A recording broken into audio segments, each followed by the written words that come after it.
Welcome back to MTG Burgeoning, your channel for all things magic. In today's video, we are going to add 10 more cards with converted mana cost 8 or more to our Momir Vig Cube.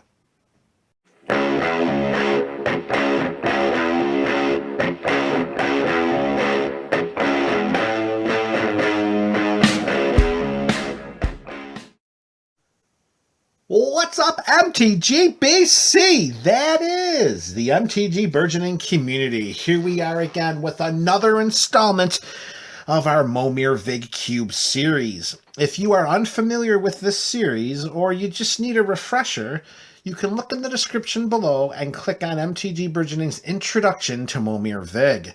Additionally, you can click the link to Cube Cobra and you can view the entire contents of the cube as it stands right now. Today, 10 more creature cards going into the cube, and all of these creatures have a mana value of 8 or more. In fact, more than half of the creatures in today's installment are going to be north of the mana value of 8. Let's start things off with Breaker of Armies, a 10/8 Eldrazi. All creatures able to block Breaker of Armies do so. So this is a fantastic lure effect. That's right, lure. Look that enchantment up. That's going old school nostalgia there. Breaker of Armies could really eradicate an entire opponent's board state, particularly because in Momir Vig, we're only dealing with creatures. So you send Breaker of Armies into combat, the defending player must block with all other creatures, and any other creatures you send into combat, let's be honest, they're going into combat unblocked. You can wipe out their army. You may lose Breaker of Armies, but you're sending that opponent's life total south, and you're coming out on top of the exchange. Next up, another CMC of 8. We have Brynlin the Moon Kraken, a 6/8 Kraken. When it ETBs, or whenever we cast a whenever we cast a spell with converted mana cost 6 or greater, we may return target non-land permanent to its owner's hand.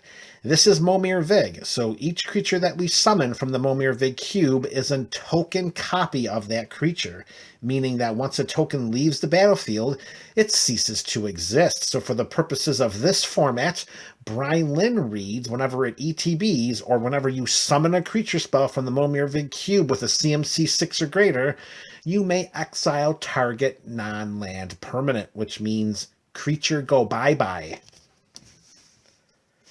Creature number 3, still with the mana value of 8, we have Chorus of the Conclave, 3/8 Dryad Lord with Forest Walk.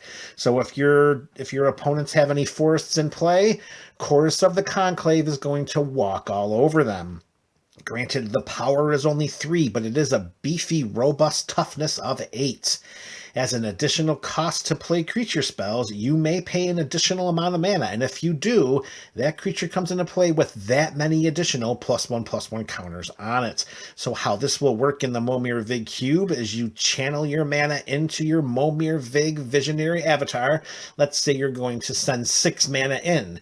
And then, in addition to the 6 mana, you say, well, I am going to float in 3 mana to put 3 +1/+1 counters on the creature when it comes into play. So you will summon a creature with a CMC of 6, and then you will slap on 3 +1/+1 counters. Chorus of the Conclave has a way in which to get out of control very, very quickly. All you need is the mana to do so. Creature number 4, we have Colossus of Acros. It is a 10/10 artifact golem with Defender and Indestructible. However, if you pay 10, this creature has Monstrosity 10, meaning if it isn't monstrous, we're going to put 10 +1/+1 counters on it, and it becomes monstrous. And once we pay this activated ability, then Colossus of Acros gains trample and loses Defender, which means you're going to have, for the cumulative cost of 18 mana, 8 to summon it and 10 to give it monstrosity, you'll end up with a 20/20 indestructible trampler. If we can't win the game with an active Colossus of Acros, then what's wrong, witches? All right, reaching the halfway point and another old school shout out here. We have Colossus of Sardia, a 9/9 artifact creature with trample. It does not untap during your untap phase, but you can pay 9 to untap it, but you can only do so during your upkeep. So a 9/9 trampler that has 1 free attack, and then it's going to cost you 9 to untap it outside of any additional or peripheral untap effects. Remember, in the Momir Vig Cube, not every creature is overpowered and uber useful. However, for 9 mana, you are sending in a 9/9 trampler minimally just 1 time if you so choose not to pay the 9 mana to untap it. All right, creature number 6, and another old school shout out. We have Crimson Hellkite, a 6/6 flying dragon. We can pay X and turn Crimson Hellkite sideways to deal X damage to target creature. However, we may only spend red mana to do so. So make sure, MTG BC, you got your basic land deck flooded with those sweet, sweet mountain sources. And also keep in mind, in a format that's without instant and sorcery spells, any type of removal, which Crimson Hellkite has, could be looked at as overly valuable as a way in which to thin out the creatures under our opponent's control.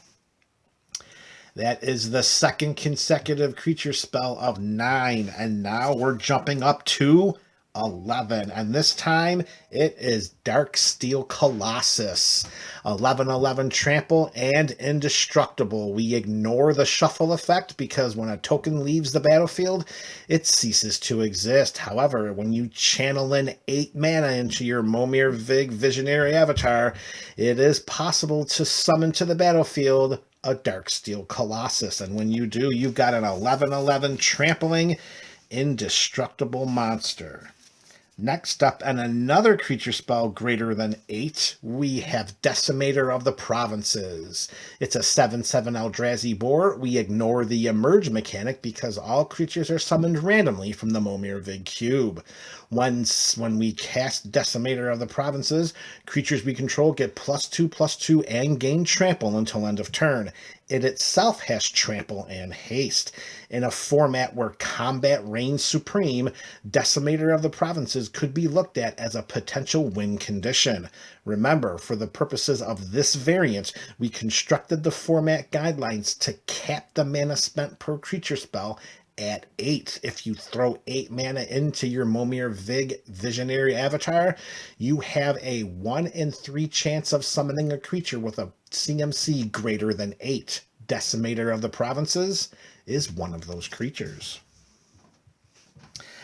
Lastly, we got 2 creatures remaining. We got another CMC of 10. This one's mono blue, and it is the Deep Sea Kraken. It's 6/6, it's a Kraken, and it's unblockable. We ignore the suspend mechanic because this is randomly being summoned from the Momir Vig Cube, but still getting 8 mana in.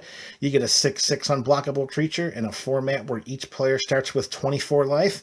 Deep Sea Kraken can do the heavy lifting and bring you to victory very, very quickly. And lastly, MTGBC, we got creature card number 10 of this video, and it is Demon of Death's Gate. It's got a CMC of 9, but we're going to summon it for just 8 mana. It's a 9/9 flying trampler, and we ignore the wall of text above its keyword abilities, because again, all creatures are randomly summoned from the Momir Vig Cube. You throw 8 mana in, you may get a 9/9 flying trampler that, let's be honest, with the evasion and the trample, it should be only a matter of time that you whittle down your opponents to nothing. All right, MTGBC, 10 more cards into the Momir Vig Cube. Let me know in the comment section below which ones were your favorites. This is MTG Burgeoning, your channel for all things magic.